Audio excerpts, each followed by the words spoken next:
Last week, President Trump's Justice Department unexpectedly dropped charges against Michael Flynn, Trump's former national security advisor and the original Angry Bird.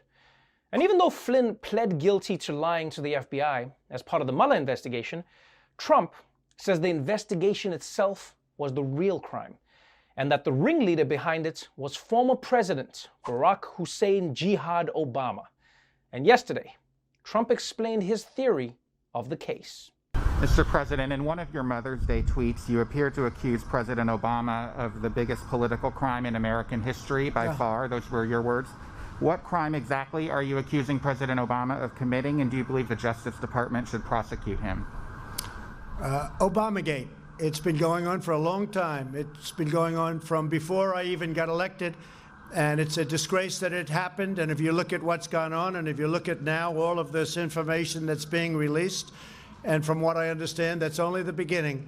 Some terrible things happened, and it should never be allowed to happen in our country again. What is the crime exactly that you're accusing him of? You know what the crime is. The crime is very obvious to everybody. All you have to do is read the newspapers, except yours.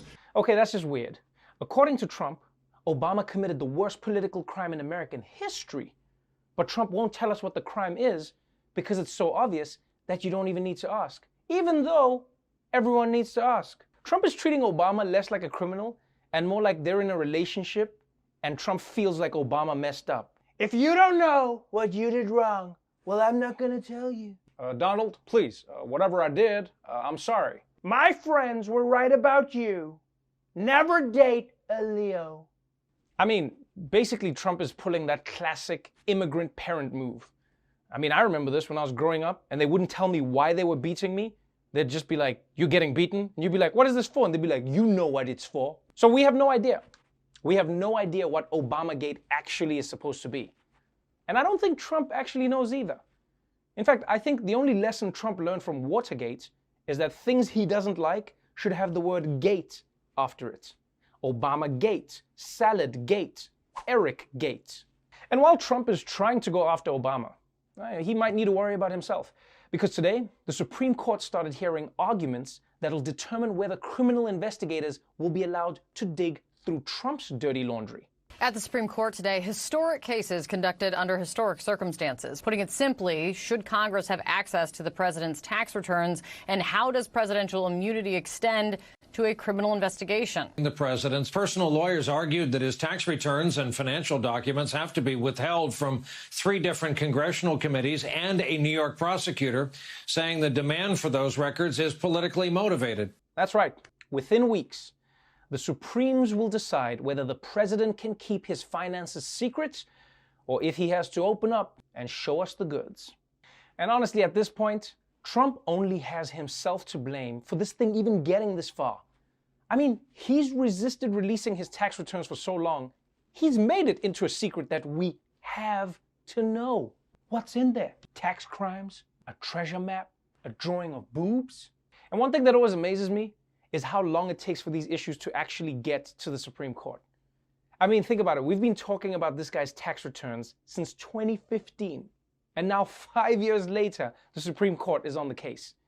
Like, you think the DMV moves slow. The Supreme Court is out here like, and now for case 874, New York versus President Reagan. President Reagan? President Reagan. He dead! Okay, moving on. And finally, it's been a while since Dr. Fauci, America's virus bae, has made an appearance at the White House coronavirus briefing. But if President Trump was trying to keep the spotlight off of him, well, it didn't completely work. Because today, Fauci was back on an even bigger stage.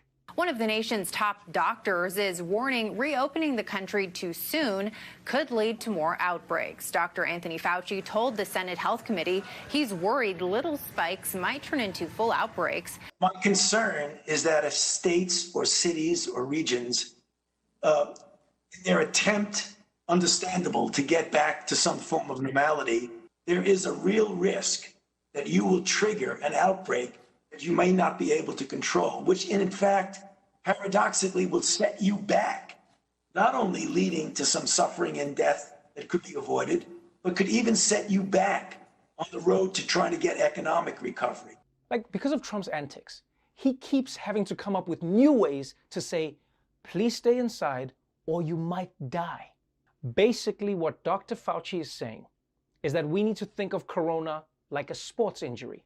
Yes, you want to get back on the field as soon as possible, but if you get back on the field too soon, you could get injured. You could get injured again, and even worse this time. And then what? Then your career's over. Huh? And now you're just a gym teacher telling fifth graders about how you could have gone pro. And look, Fauci has said this to Trump a million times, but I bet this time, Trump is way more likely to listen because now he's watching it on TV. Yeah, normally when you're talking to him in real life, he's too distracted by how much he wants to watch it on TV. And you know, I feel bad for Dr. Fauci. It feels like he's always got to be the responsible adult in the room. That must suck for him. Like he's a human being. He's got other sides. You know, I like doing crazy stuff too. One time, instead of my elbow, I sneezed into my arm. The CDC was not happy.